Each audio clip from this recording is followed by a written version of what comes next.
Florka of Bakerpedia. I'm the Community Forum Manager. Lynn Carson, Dr. Lynn, is not here with us today. She's getting her brain cells recharged and refreshed for all your questions and helping us out on the forum.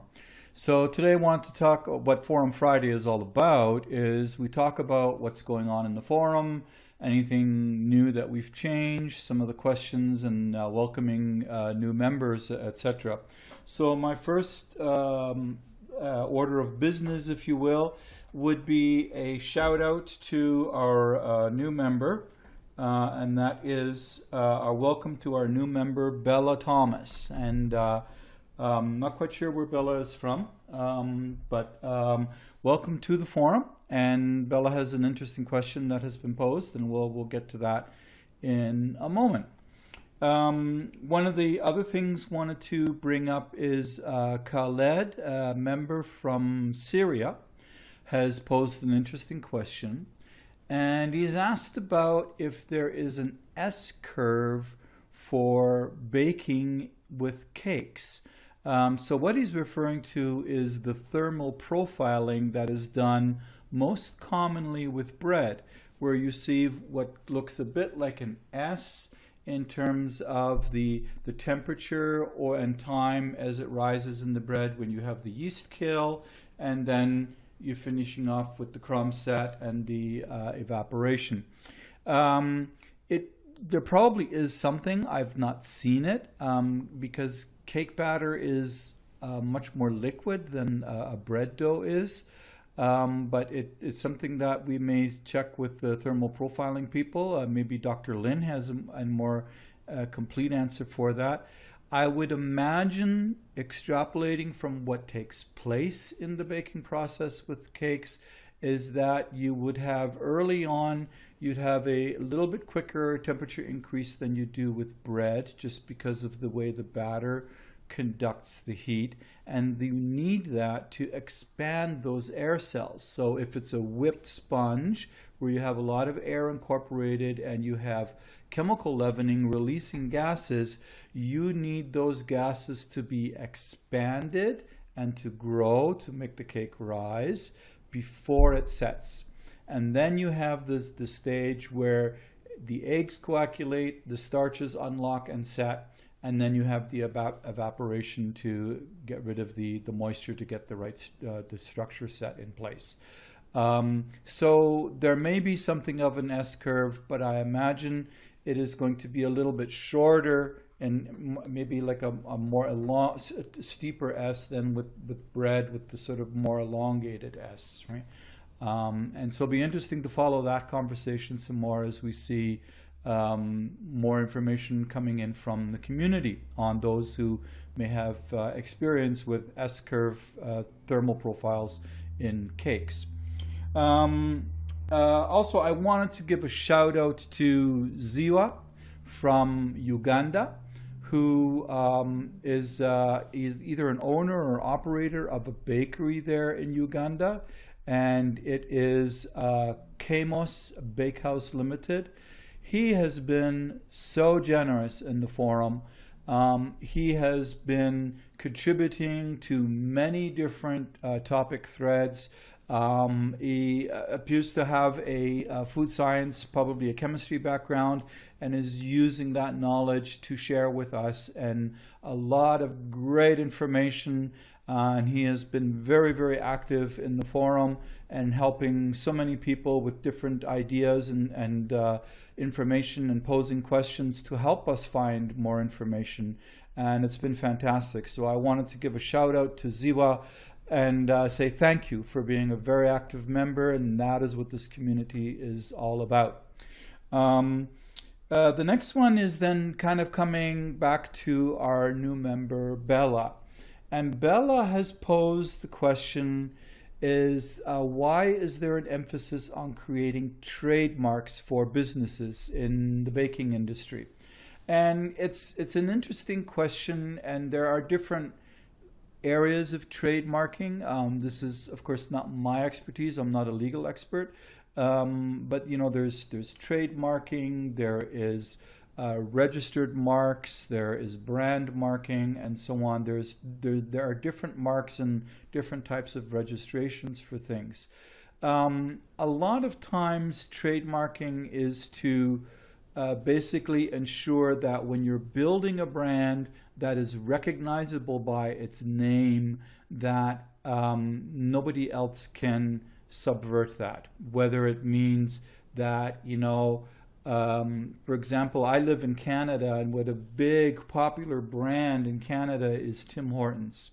And so if somebody opened up a donut shop and called it Timmy's, they might have a legal battle in the trademark there, because Timmy's is also a known trademark short form of Tim Hortons. And so, because it would be like they're capitalizing on Tim Hortons' investment and success to try and make it look like as if they were part of Tim Hortons. The flip side of that also is that if you have somebody using the name and it is not the quality of the brand that you built, then it can hurt your brand. So that is the principal underlying reasons for trademarking. With products, for example, one that I can think of most recently in recent memory is Dominique Ansel in New York, who is famous for creating the cronut, and where he took a croissant dough, cut it into a donut ring, proofed it, deep fried it in a donut fryer, and cut it open and put a unique filling inside with a nice decoration and everything. And everybody went crazy for these. So of course now other donut companies wanted to capitalize on this and have their own kind of flaky deep fried donut. But because Dominique Ansel had the wisdom to very quickly trademark his cronut, nobody could call it a cronut. So that you don't have a cronut somewhere thinking it's like what Dominique Ansel created, and it's not the same thing. So he did that to protect the quality image of his product. And of course it protected the value, so that he makes only a limited number of these every day. And they always sell out, and people are lined up out the door for these. So hopefully that helps answer that question. We'll post more of that in the forum as well, and the community. And please remember always, membership is free. Membership to all of the information on Bakerpedia is free. And just join the forum for the conversation once you sign up. And there's almost 1,500 members who are ready to read your inquiries or your challenges, and that we can all hopefully learn from each other as we go along. Last one I wanted to talk about today, before I get to the very last topic, is the last challenge from the forum is mousse cake deflation. We have a question from a member who is having difficulty with his mousse cakes collapsing a short while after producing them. Well, the trick to this is a binding agent. Most commonly, gelatin is used. Now, in the Middle East, this may not be as easily procured or to be able to get because of some of the religious diets. A lot of the gelatin in North America is made from pork, which of course in the Muslim religion we would not be using pork gelatin. Neither would those who of the Jewish faith would use pork either. In my day of working in kosher restaurants, the substitute that we found was agar. It's a seaweed gel. It melts at about 40 degrees Celsius, which is pretty warm, but it melts quick enough so that it doesn't leave a waxy feel in your mouth or anything like that. It is very, very strong. You only need 1 gram to bind 1 liter of liquid. And so that is often used as a gelatin substitute. And or there are other solutions with modified starches and perhaps maybe some gums or things like that, depending on what you need to accomplish with your challenge, as far as if it's clean label or things like that. That is then what we need to know more of to be able to help you further for these types of answers that you're looking for. And very last, but not least, I wanted to talk about job opportunities. We have on our forum, we have a number of job opportunities that are posted. Miller Baking Company in Wisconsin is looking for 3 positions.